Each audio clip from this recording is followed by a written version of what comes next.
Nah, pemirsa, ini Gua Langse itu menuju ke arah bawah sana ya. Ada tangga sampai 10, maksudnya itu 10 ini ya, 10 tangga ya. Ada 350 5 meter, 5 meter, 5 meter, Nggih. 5 meter.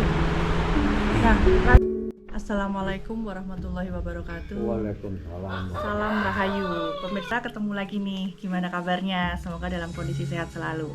Nah, hari ini kami sedang berada di Gua Langse ya, di daerah mana ini ya Pak Nggih? Daerah Gunung Kidul nggih, maksudnya Gunung Kidul ya. Nah, saat ini saya sudah bersama narasumber. Kita kenalan dulu dengan narasumber. Selamat siang Bapak. Sugeng siang. Nggih. Kalian Bapak sinten nih kok? Dengan Pak Rijo, Pak Warijo dan Mbak Setio. Pak Setio atau Mbak Setio ya. Pak, kami bisa dijelaskan sedikit tentang sejarah dari Gua Langse ini. Jadi begini, saya untuk nyambung bahwa Mbah Tio selaku juru kunci di Gua Langse sepintas untuk menyampaikan bahwa seingat Mbah Setio, kejadian dari Gua Langse itu ceritanya pada saat dulu itu ada pelayar. Ada pelayar, tapi pelayar itu sebenarnya Trah Porowali. Saya itu diajak mejang dari anak buahnya untuk mejang menyisiri dari pantai atau di lautan Kidul, sehingga pas kebetulan di depan di Gua Langse perahu itu kan bocor. Perahu itu bocor, terus itu diajak minggir, terus itu cari tanah lempung, tanah liat. Itu diambil, terus itu untuk nambal perahu tersebut sehingga bisa meneruskan untuk berjalan di layar pantai mejang dari anak buahnya itu. Nah, itu terjadilah dari tanah yang diambil dari itu terjadi gua. Maka dikatakan bahwa itu tepak guwekan, itu tanah yang liat yang diambil. Itu bahasa Jawane kan guwek ya toh. Nah, tepak tilas jadi tepak tilas Langse itu tepak tilasnya dari orang Porowali ambil tanah tersebut untuk nambal perahu tersebut, itu Trah Porowali. Oh, jadi itu adalah dari tanah liat yang kemudian diambil ngaten Mak, yang untuk kemudian nambal perahunya tadi. Kalau Langsenya sendiri itu Pak? Tepak tilas. Jadi tepak tilas ini tepak tilase Porowali. Jadi sehingga disampaikan pada semua tokoh-tokoh dan semua leluhur bahwa itu disampaikan Gua Langse tepak tilas. Tepak tilas dari sejarah-sejarah dari poro leluhur.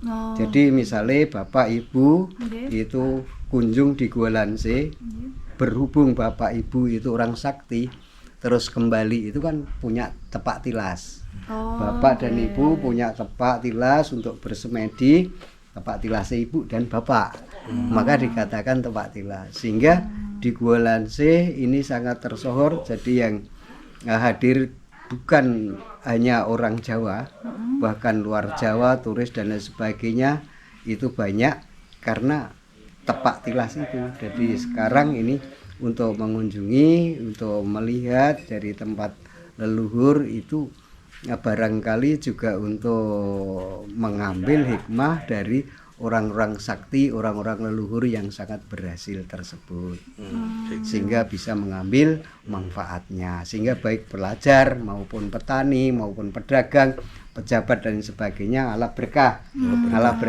untuk syafaatnya bisa dimanfaatkan. Demikian yang perlu kita sampaikan. Terima kasih.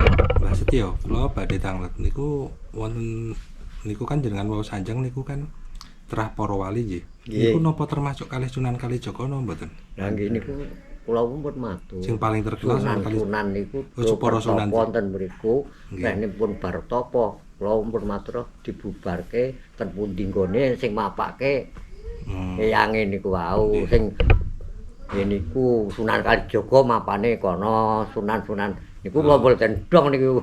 Ning kula ya ming sejarahe simbah ngoten niku. Pripun Pak niku? Ya, itu benar bahwa di Gualanse adalah tempat tilas dari para wali, termasuk Syekh Siti Jenar, dan juga termasuk yang sangat terkenal adalah Sunan Kalijogo.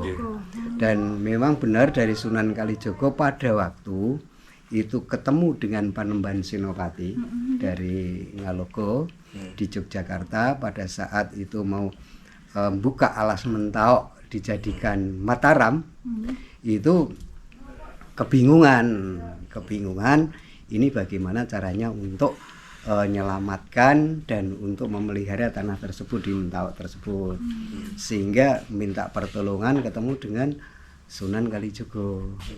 Sehingga Kanjeng Panembahan Senopati kan orang ningrat, sehingga butuh untuk orang-orang yang tahu tentang ritualnya, sehingga Sunan Kalijogo digandeng sebagai sesepuh untuk menjelaskan dan untuk menuntun ke arah Kanjeng Panembahan Senopati untuk buka alas Mentawai sekarang menjadi kota Yogyakarta. Ya.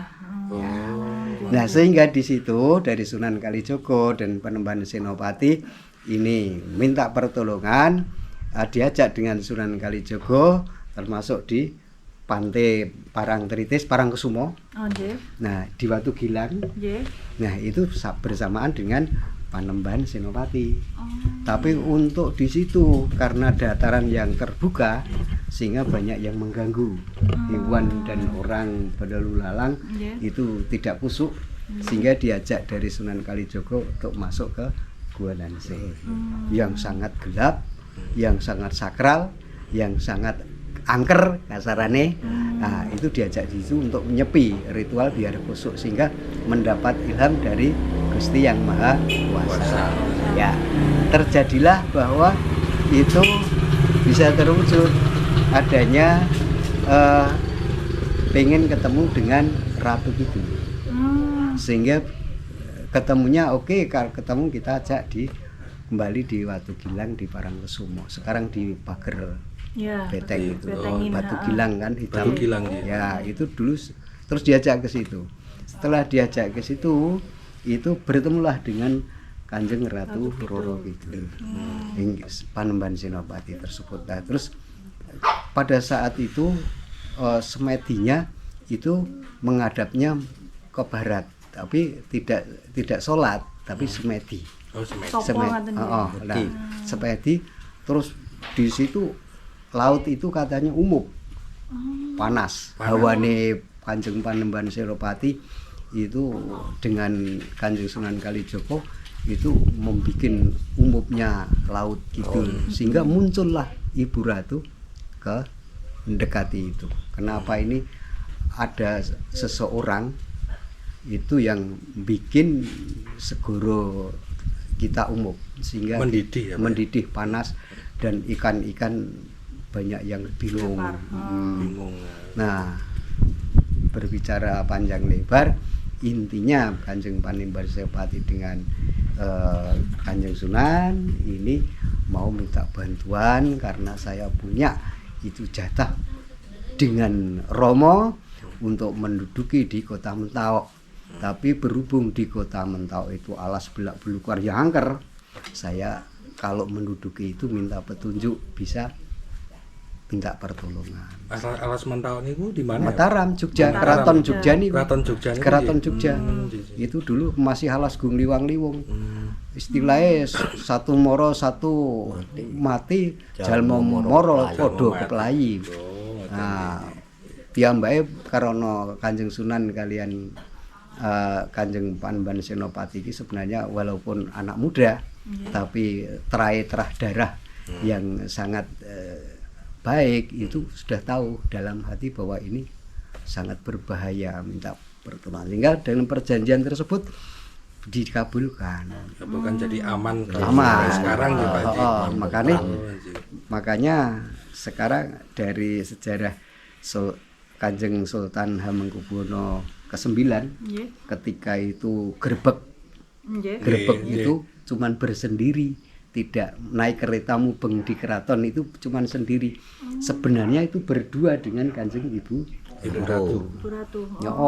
Sehingga kalau pas itu jumenengan Nggih. jumenengan raja cuman sendiri, tidak dengan istrinya. Oh. Karena yang satu tidak kelihatan adalah nampak. Kanjeng Ibu. Kanjeng Ibu. Nah, ceritanya seperti itu. Sehingga kita kembali.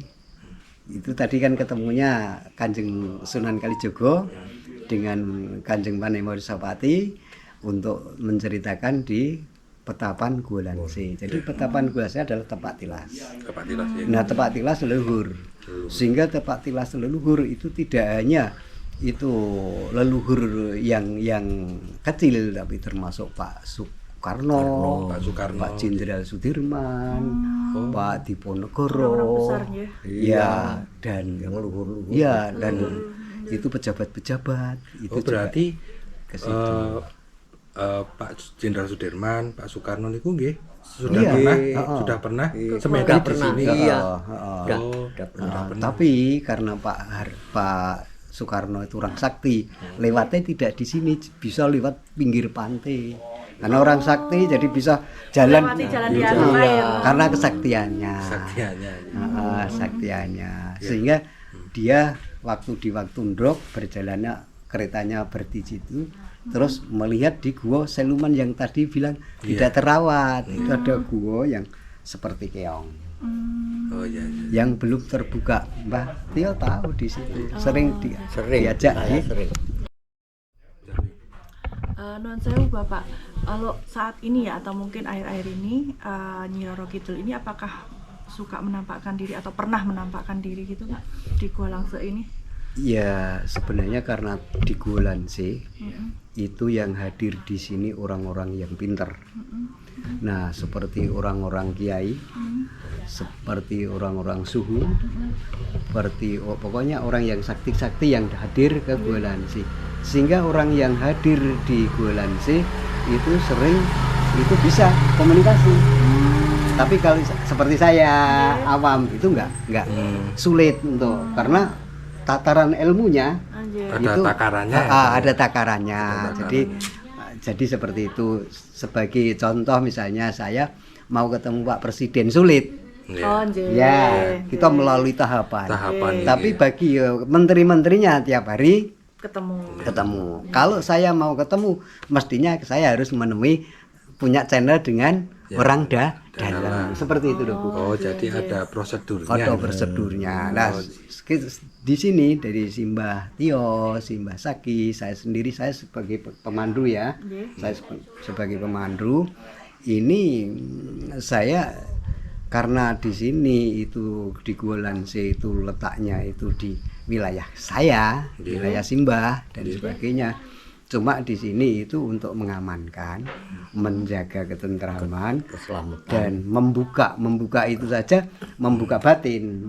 Dan belum tentu itu bisa langsung kita ketemu. Tapi secara bahasa kita buka. Mungkin dari yang disampaikan itu tahu saya, tapi saya belum tentu tahu.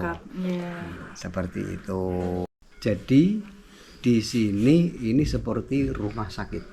Oh, terus pundi Pak itu? Ya, rumah sakit. Kalau saya analisa loh. Iya. Saya analisa. Itu di Guolanse itu ibaratnya di rumah sakit. Kalau di rumah sakit yang beneran itu adalah karena datang minta berobat karena dirinya sakit. Nah, kalau di sini orang sehat tapi jiwanya sakit.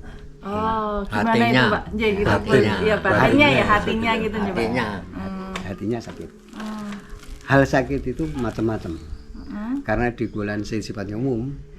Ada Kristen, Katolik, Hindu, Buddha, Kejawen itu hadir sama saja di situ, dianggap tamu semua kita.